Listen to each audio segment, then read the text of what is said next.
I ask students here at Stanford to envision themselves at 30, and they can do that very easily. They imagine themselves as they are today, only with more money and nicer cars.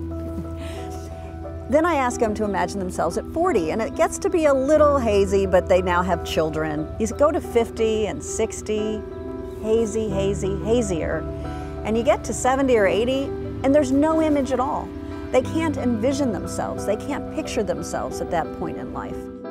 At the center, we work with over 130 faculty members who are spread across all 7 schools at Stanford, and bring them together to launch new research endeavors aimed at solving practical problems of aging individuals and aging societies.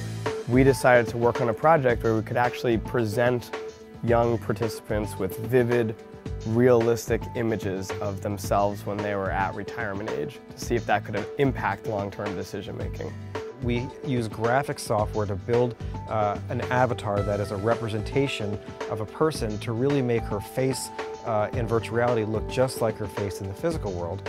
We then use graphics programs, algorithms to age that person, that is to deform the mesh of the face and to change the texture of the face so it's got the color and shape of what someone will look like in the future.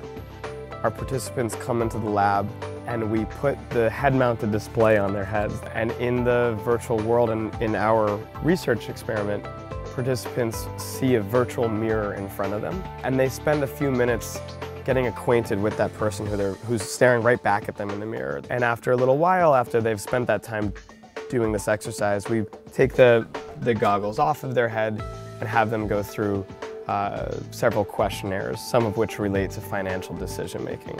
And those students who had interacted with their older avatars, their older selves, allocated twice as much money to their retirement savings as those students who had interacted with an avatar the same age as they are today.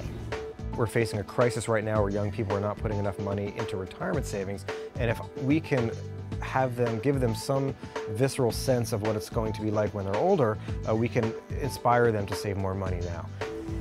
To the extent that the majority of people arrive at old age mentally sharp, physically fit, and financially secure, then the problems of individual aging and societal aging really recede away, and will begin to shift from a conversation about old age and frailty to a conversation about long life and health.